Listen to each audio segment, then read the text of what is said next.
মঙ্গলবার ফ্যামিলি কার্ডের পাইলট প্রকল্প উদ্বোধন করবেন প্রধানমন্ত্রী। খুশি করাইল বস্তির বাসিন্দারা, রাজনৈতিক প্রভাব পড়তে দেওয়া হবে না জানিয়েছেন মন্ত্রীরা।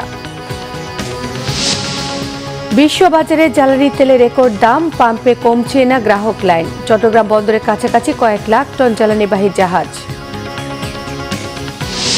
রমজান মাসের পর সারা দেশে সন্ত্রাস বিরোধী অভিযান জানালেন স্বরাষ্ট্রমন্ত্রী। চাঁদাবাজ ও অস্ত্রধারী শীর্ষ সন্ত্রাসীদের তালিকা হয়েছে সংবাদ সম্মেলনে তথ্য আইজিপির।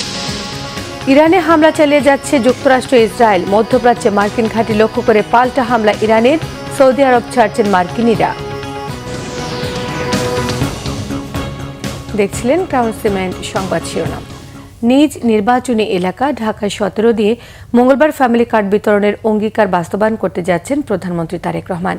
মহাখালী টিএনটি মাঠে কড়াইল এলাকার নারীদের হাতে এই কার্ড তুলে দেবেন তিনি।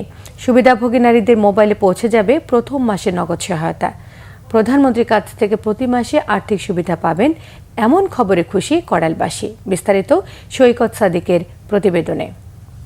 সকাল 9 ঘটিকার সময় ফ্যামিলি কার্ডের শুভ উদ্বোধন করবেন জাতীয় সংসদের সদস্য মাননীয় প্রধানমন্ত্রী তারেক রহমান। দীর্ঘ 17 বছর লন্ডনে নির্বাসনে থাকা বিএনপি চেয়ারম্যান নির্বাচনী অঙ্গীকার হিসেবে ঘোষণা দিয়েছিলেন ফ্যামিলি কার্ডের। ঢাকা 17 আসনের প্রার্থী হয়ে নির্বাচনী এলাকা করাইল বস্তির সমাবেশে এমন ঘোষণাই দিয়েছিলেন। সেই মা বোনকে অর্থনৈতিকভাবে আমরা যাতে সচ্ছলভাবে গড়ে তুলতে চাই, সেই জন্য এইরকম একটি ফ্যামিলি কার্ড আপনাদের কাছে পৌঁছে দিতে চাই মা বোনদের কাছে। সেই ধারাবাহিকতায় প্রধানমন্ত্রী হিসেবে শপথ নেয়ার 1 মাসেরও কম সময়ের মধ্যে নির্বাচনী অঙ্গীকার বাস্তবায়ন করতে যাচ্ছেন তারেক রহমান। মঙ্গলবার সকাল 9টায় রাজধানীর করাইল টিএনটি মাঠে নারীদের হাতে এই কার্ডের কার্যক্রম উদ্বোধন করবেন তিনি। পুরোদমে চলছে ঐতিহাসিক এই কার্ডের উদ্বোধনী কার্যক্রম। করাইলের পাশাপাশি সাততলা, ভাসানটেক সহ মিরপুরের আরও কিছু বস্তিবাসীকে শুরুতে দেয়া হবে এই কার্ড। ফ্যামিলি কার্ডকে ঘিরে করাইলবাসীদের মধ্যে উৎসবের আমেজ। এখানকার নিম্ন আয়ের নারীরা বলছেন, কার্ড পেতে নাম, মোবাইল নম্বর, জাতীয় পরিচয়পত্র, পরিবারের সদস্য সহ বেশ কিছু তথ্য দিয়েছেন তারা।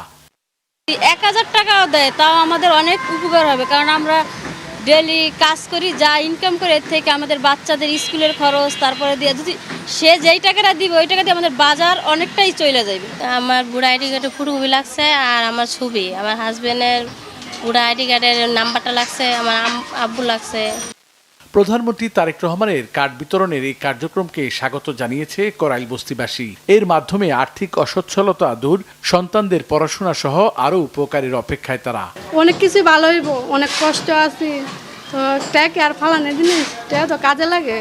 খুশি বাবা যদি দেয় সাহায্য সতা পাই। নারী সদস্যরা এই কার্ড পাচ্ছেন বলে খুশি পুরুষরাও।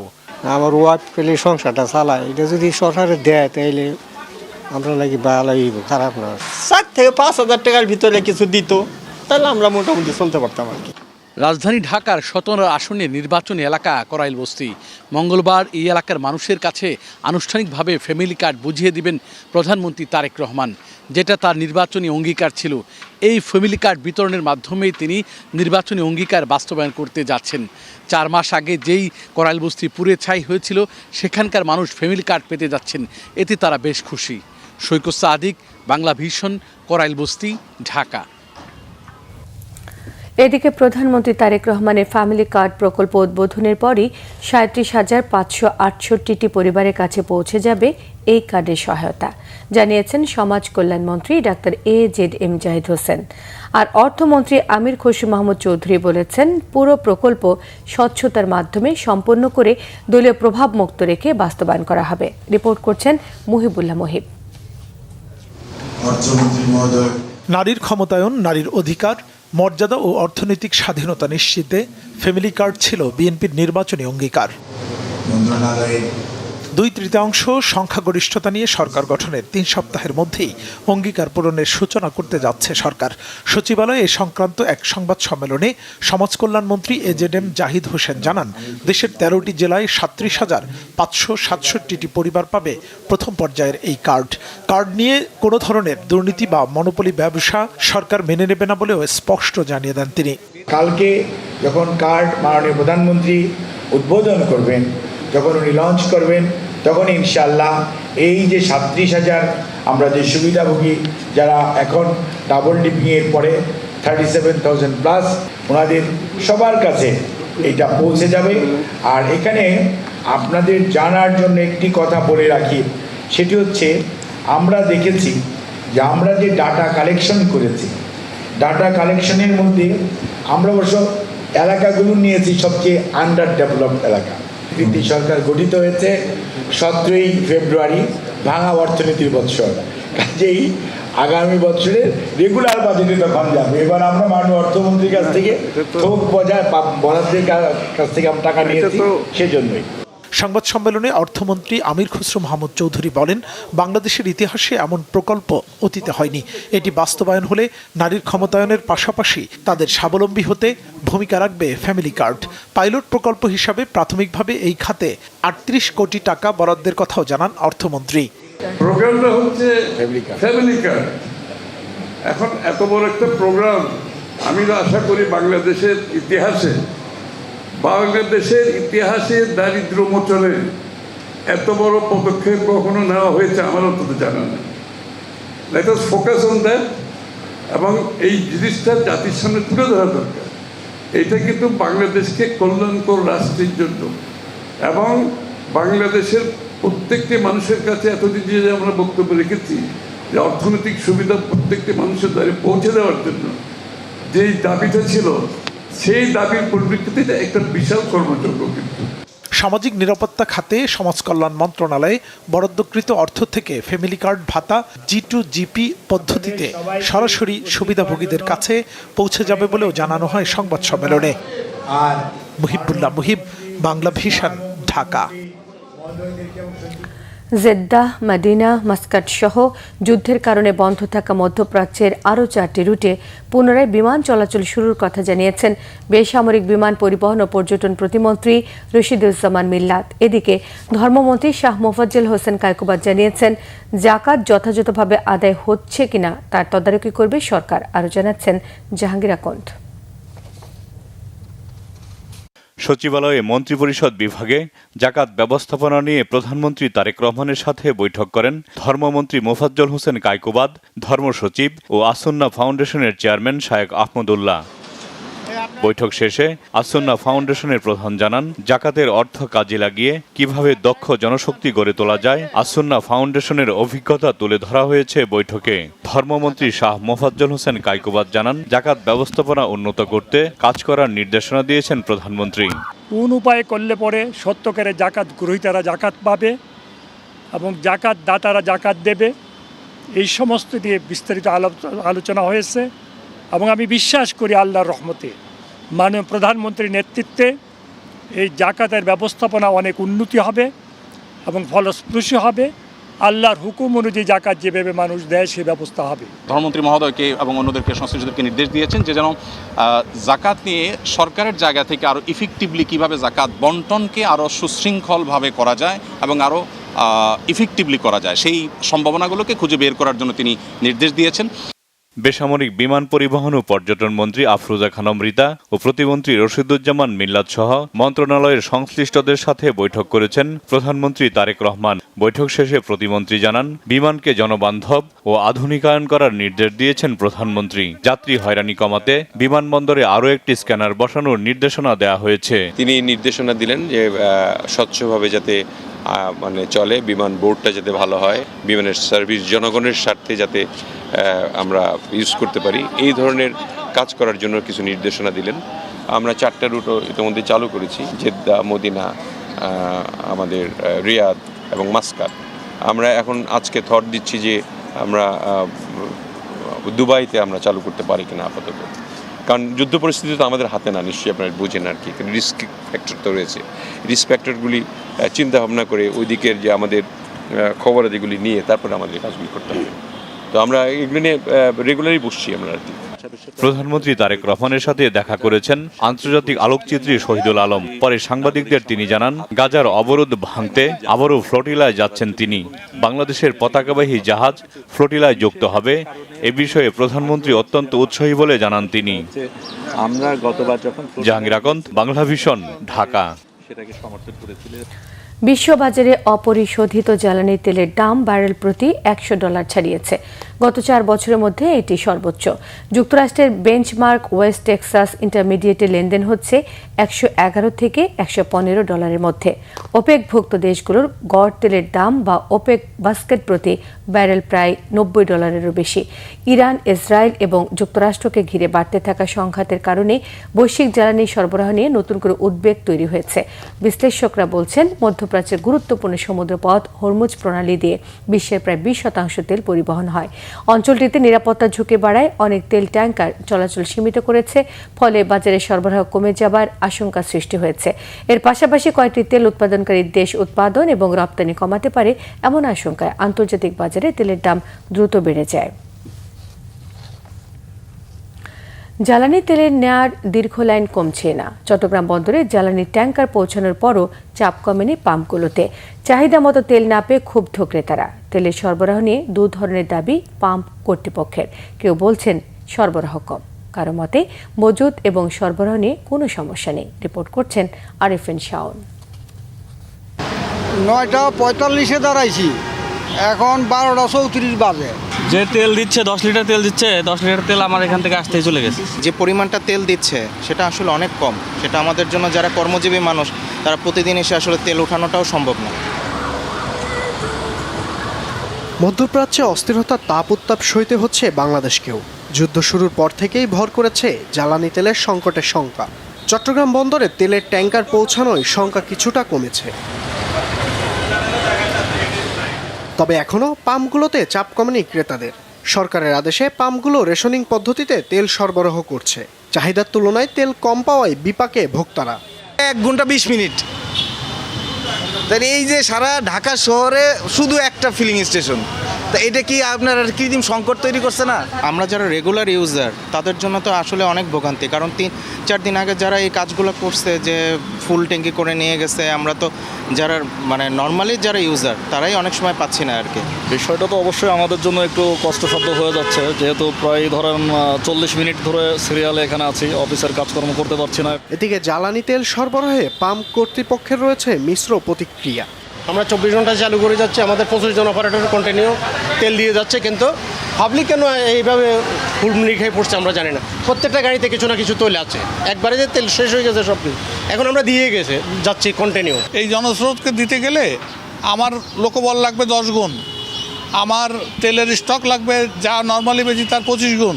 তা আমাকে দেওয়া হচ্ছে যত তেল আমরা আগে নিয়েছি তার 25% কমে। বন্দরে জাহাজ বন্দরেই আছে, ওটা এখনো ডিপোই পৌঁছায় না, ওটা ডিপো পৌঁছাক। ওইসব কথা শুধু পাবলিককে বিভ্রান্তিকর কথা যেন কেউ না বলে। সরকারকে জ্বালানি সমস্যার সমাধানে দ্রুত পদক্ষেপের আহ্বান জনগণের। আরিফিন শাওন, বাংলা ভিশন, ঢাকা।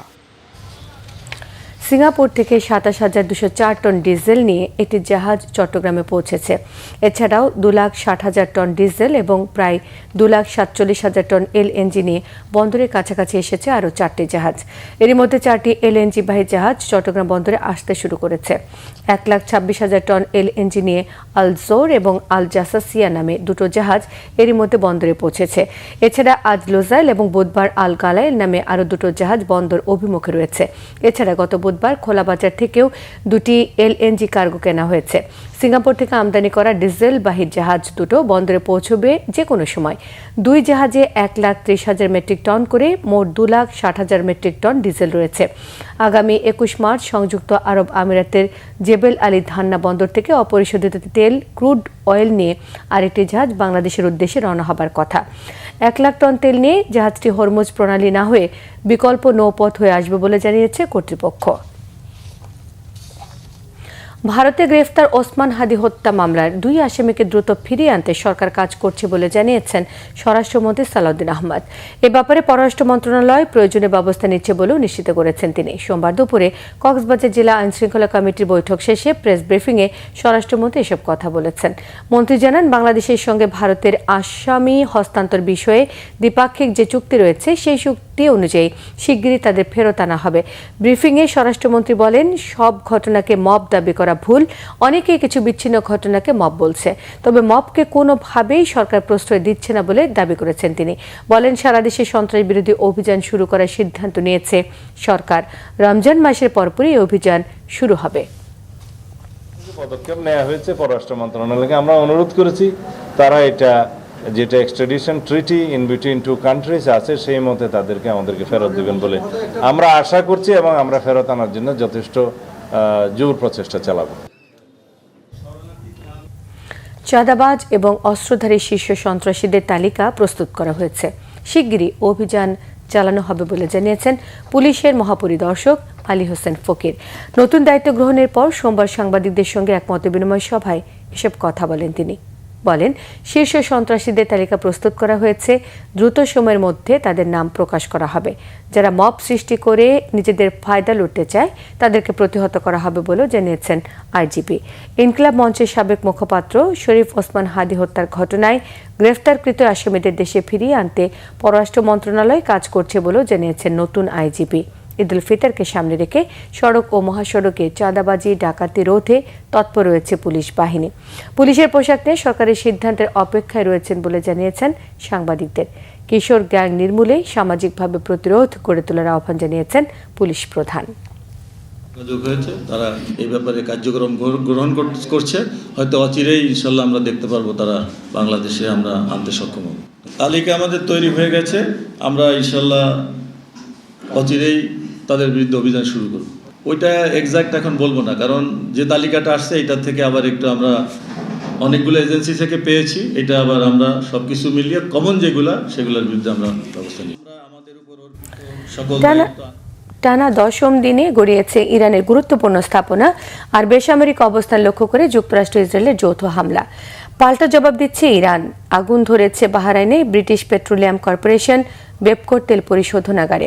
নিরাপত্তাহীনতায় সৌদি আরব ছাড়ছেন মার্কিন দূতাবাসের কর্মী এবং তাদের পরিবার। এদিকে ইরানের নতুন সর্বোচ্চ নেতা নির্বাচিত হয়েছেন প্রয়াত আয়াতুল্লাহ আলী খামেনির দ্বিতীয় সন্তান মুস্তফা খামেনি। বিস্তারিত মেহরাব হোসেন খানের ডেস্ক রিপোর্ট। 19 রমজানে একের পর এক মিসাইল ছুড়ে ট্রু প্রমিস 4-এর 30তম পর্বের সূচনা করে ইরান। মধ্যপ্রাচ্যে মার্কিন অবস্থান আর ইসরায়েল লক্ষ্য করে এই আঘাতে তরল জ্বালানিবাহী মধ্যপাল্লার খোররাম শাহ, হাইপারসনিক ফাত্তা আর ব্যালিস্টিক খাইবার মিসাইল ব্যবহার করা হয়েছে। পাশাপাশি ছোড়া হয়েছে এক ঝাঁক বিস্ফোরকবাহী ড্রোন। এই হামলার ধাক্কায় ইসরায়েলের হাইফা থেকে দিমোনা পর্যন্ত বিস্তীর্ণ এলাকায় সাইরেন বেজে ওঠে। বেশিরভাগ ড্রোন আর ক্ষেপণাস্ত্র ধ্বংসের দাবি করেছে ইসরায়েল। বলা হয়েছে অন্তত কয়েকটি ক্ষেপণাস্ত্রের ধ্বংসাবশেষ 3টি ভিন্ন এলাকায় পড়েছে। হতাহত হয়েছে বেশ কয়েকজন। সোমবার ভোরে কুয়েতের প্রতিরক্ষা মন্ত্রণালয়ের বিজ্ঞপ্তিতে জনগণকে সতর্ক করে জানানো হয়েছে ঝুঁকির মাত্রা আরও বাড়ানো হয়েছে। এর আগের দিন দেশটির আল আদিরি বিমান ঘাঁটিতে মার্কিন হেলিকপ্টারের বহর লক্ষ্য করে আঘাত হানার দাবি করেছে তেহরান। ইরান থেকে ছুটে যাওয়া ক্ষেপণাস্ত্র আর ড্রোন ভূপাতিত করার দাবি করেছে সংযুক্ত আরব আমিরাত। আবুধাবিতে ইরানের ক্ষেপণাস্ত্রের ধ্বংসাবশেষ পড়ে আহত হয়েছে অন্তত 2 জন। প্রতিবেশী দেশ লক্ষ্য করে ইরানের হামলাকে বড় ধরনের বিশ্বাসঘাতকতা বলেছেন কাতারের প্রধানমন্ত্রী ও পররাষ্ট্রমন্ত্রী শেখ মোহাম্মদ বিন আব্দুল রহমান বিন জসিম বিন জাবের আল থানি। সোমবার সকালে ইরানের ড্রোন হামলায় আগুন ধরেছে বাহরাইনে অবস্থিত ব্রিটিশ পেট্রোলিয়াম কর্পোরেশন বেপকোর একটি তেল পরিশোধনাগারে। ইরানের হামলার নিন্দায় জাতির উদ্দেশ্যে ভাষণ দিয়েছেন বাহরাইনের আমির হামাদ বিন ইসা আল খলিফা। বলেছেন, বন্ধুরাষ্ট্রে এ ধরনের হামলা বেআইনি। চ্যালেঞ্জ সত্ত্বেও আল্লাহর ইচ্ছায় বাহরাইনের অগ্রগতি কেউ থামাতে পারবে না বলেও আশাবাদ জানিয়েছেন তিনি। বেগতিক অবস্থা আর নিরাপত্তাহীনতায় অবস্থান করা জরুরি নয়, মার্কিন দূতাবাসের এমন কর্মীদের সৌদি আরব থেকে সরিয়ে নিচ্ছে যুক্তরাষ্ট্র। রাব আল খালি মরুভূমিতে একটি তেল ক্ষেত্রে হামলার আগে ইরানের ড্রোন ভূপাতিত করার দাবি করেছে রিয়াদ। এর আগের দিন রবিবার এ ধরনের হামলায় 2 বাংলাদেশি নিহত হয়েছেন। আহত 12 জনের মধ্যে 1 জন ছাড়া বাকি সবাই বাংলাদেশি। এদিকে ইরানের বিভিন্ন এলাকা লক্ষ্য করে বিমান আর ক্ষেপণাস্ত্র হামলা অব্যাহত রেখেছে যুক্তরাষ্ট্র ইসরায়েল জোট। এতে টানা 9 দিনের হামলায় 1255 জন মানুষকে হত্যার তথ্য জানিয়েছে ইরানের স্বাস্থ্য মন্ত্রণালয়। এর মধ্যে 200-র বেশি নারী, 55 জন চিকিৎসক ও স্বাস্থ্যসেবা কর্মী। আহত হয়েছেন 12,000-এর বেশি। ব্যাপক হামলা চালিয়ে ইরানের বিপ্লবী গার্ডের বিমান বাহিনীর সদর দপ্তর গুঁড়িয়ে দেওয়ার দাবি করেছে তেল আবিব। লেবাননে বিমান হামলা আর সীমান্ত এলাকার ভেতরে স্থল অভিযানে হত্যাযজ্ঞ জারি রেখেছে ইসরায়েল। এ মাসের শুরু থেকে লেবাননে নতুন করে হামলায় এ পর্যন্ত অন্তত 400 লেবানিজকে হত্যা করেছে ইসরায়েলি সেনারা। আহত 1000-এর বেশি। বর্বর অভিযানে আন্তর্জাতিকভাবে নিষিদ্ধ সাদা ফসফরাস ব্যবহারের গুরুতর অভিযোগ তুলেছে যুক্তরাষ্ট্রভিত্তিক আন্তর্জাতিক মানবাধিকার সংস্থা হিউম্যান রাইটস ওয়াচ। সোমবার প্রকাশিত প্রতিবেদনে বলা হয়েছে, গত 3 মার্চ দক্ষিণ লেবাননের ইয়হমর শহরে আবাসিক এলাকার অন্তত 2টি ভবনে হোয়াইট ফসফরাস ব্যবহারের প্রমাণ পাওয়া গেছে। টালমাটাল এই পরিস্থিতিতে উত্তর সাইপ্রাসে বিমান প্রতিরক্ষা ব্যবস্থা আর 6টি F-16S যুদ্ধবিমান মোতায়েন করেছে তুরস্ক। Mehrab Hussain Khan, Bangla vision, news desk. দেশের মানুষের সেবায় বিএনপির সকল নেতাকর্মী এক হয়ে কাজ করবে বলে জানিয়েছেন মুক্তিযুদ্ধ বিষয়ক প্রতিমন্ত্রী ইশরাক হোসেন। সোমবার ঢাকা দক্ষিণ সিটি কর্পোরেশনের উদ্যোগে পুরান ঢাকার আলাউদ্দিন রোডে সিদ্দিক বাজার কমিউনিটি সেন্টার উদ্বোধন শেষে তিনি সব কথা বলেন। এ সময় এলাকাবাসীর চাহিদা ও নাগরিক স্বাস্থ্য সেবার জন্য সিদ্দিক বাজার কমিউনিটি সেন্টারে একটি স্বাস্থ্য সেবা কেন্দ্র স্থাপন করা হবে বলে জানিয়েছেন ঢাকা দক্ষিণ সিটি কর্পোরেশনের প্রশাসক আব্দুস সালাম। এ সময় তিনি আরও বলেন, শহর পরিষ্কার রাখার দায়িত্ব শুধু সিটি কর্পোরেশনের নয়, নাগরিকদেরও। একটি সুন্দর শহর করতে নাগরিকদের সাহায্য প্রয়োজন বলেও জানিয়েছেন তিনি। এছাড়া কেউ ময়লার মাসিক বিল 100 টাকার বেশি দাবি করলে তাকে সিটি কর্পোরেশনের চাকরি থেকে অব্যাহতি দেওয়া হবে বলে জানিয়েছেন ঢাকা দক্ষিণ সিটি কর্পোরেশনের প্রশাসক আব্দুস সালাম।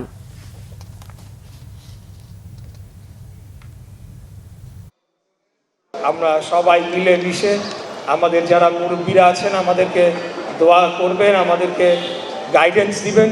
আমরা যারা নতুন সংসদ সদস্য হয়েছি বা মন্ত্রিসভায় স্থান পেয়েছি, আমরা সকলে একযোগে মিলেমিশে কাজ করে বাংলাদেশের যে সকল জনগণের সমস্যা রয়েছে সেগুলো নিরসনের জন্য আমরা জোরালোভাবে ভূমিকা রাখবো ইনশাআল্লাহ। বিভিন্ন কমিউনিটি সেন্টারগুলোতে লাইব্রেরির ব্যবস্থা ছিল, সেগুলো নাই, সেগুলো আমরা পুনঃস্থাপন করার ব্যবস্থা করব। এবং নাগরিক স্বাস্থ্য সেবার জন্য যেখানে আমরা একটা সেকশন রাখবো যাতে স্বাস্থ্যগত বিষয়ও যাতে এখানে কাজ করতে পারে। চট্টগ্রামের আতঙ্কের এক জনপদের নাম সীতাকুণ্ডের জঙ্গল সলিমপুর। সন্ত্রাসী ধরতে গিয়ে র্যাবের এক কর্মকর্তাকে হত্যার ঘটনায় দেশ জুড়ে আলোচনায় আসে এই এলাকাটি। সন্ত্রাসমুক্ত করতে এবার অভিযান চালিয়ে অন্তত 15 জন সন্ত্রাসীকে গ্রেফতার এবং অস্ত্রশস্ত্র উদ্ধার করা হয়েছে। চট্টগ্রাম থেকে বিস্তারিত শাহেদা পেয়া রিপোর্টে। গোয়েন্দা তথ্যের ভিত্তিতে সোমবার ভোরে সেনাবাহিনী, পুলিশ, র্যাব, বিজিবির প্রায় 4000 সদস্য সীতাকুণ্ডের জঙ্গল সলিমপুর ঘিরে ফেলে। কিন্তু অভিযান শুরুর আগেই খবর পেয়ে পালিয়ে যায় সেখানে থাকা সন্ত্রাসীদের একটি অংশ। আইনশৃঙ্খলা বাহিনীর প্রবেশ ঠেকাতে কোথাও রাস্তার উপর রাখা হয় বড় ট্রাক, কোথাও আবার ভেঙে ফেলা হয় কালভার্ট, তুলে ফেলা হয় নালার স্ল্যাবও।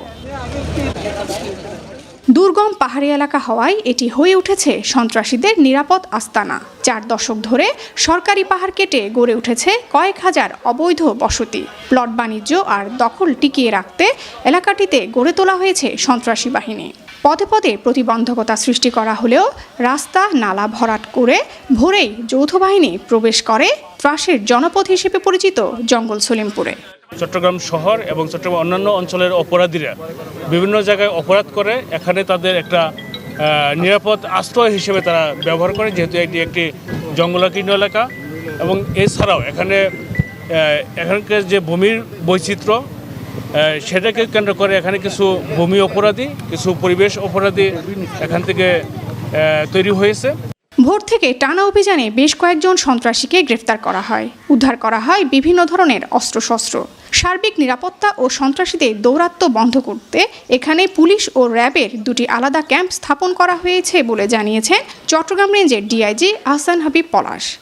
এমনই একটা অবস্থা ছিল এখানে যে সাধারণ মানুষ এখানে ঢুকতে পারতো না, বিশেষ করে পুলিশ এখানে ঢুকতে এবং অন্যান্য আইনশৃঙ্খলা বাহিনী ঢুকতে এখানে ভয় পেত অনেক সময়। তো এবার 5মবারের মতো এই ব্যবস্থা। এর আগে ইতোপূর্বে আরও 4বার এখানে আসবার চেষ্টা করা হয়েছে, প্রতিবারই ব্যর্থ হয়েছে আমরা। সরকারি 3100 একর খাস জায়গা নিয়ে জঙ্গল সলিমপুরের অবস্থান। এর আগে এলাকাটি ঘিরে সরকারের নানা পরিকল্পনা থাকলেও সন্ত্রাসীদের বেপরোয়া আচরণে বারবার হোঁচট খেয়েছে সব উদ্যোগ। এই জনপদকে নতুন রূপ দেওয়ার পরিকল্পনা প্রশাসনের। আমরা যে প্রতিবন্ধকতাটা বোধ করছিলাম এতদিন, আমরা বিভিন্ন আইন শৃঙ্খলা বাহিনীর সহযোগিতায় সেই প্রতিবন্ধকতা থেকে আজকে আমরা মুক্ত হলাম। এখন আমরা সরকার যে সমস্ত পরিকল্পনা পূর্বে গ্রহণ করেছিল উন্নয়নের জন্য, যে সমস্ত পরিকল্পনা ভবিষ্যতেও বাস্তবায়ন করতে যাচ্ছে, সেগুলোর জন্য পথ উন্মুক্ত হলো।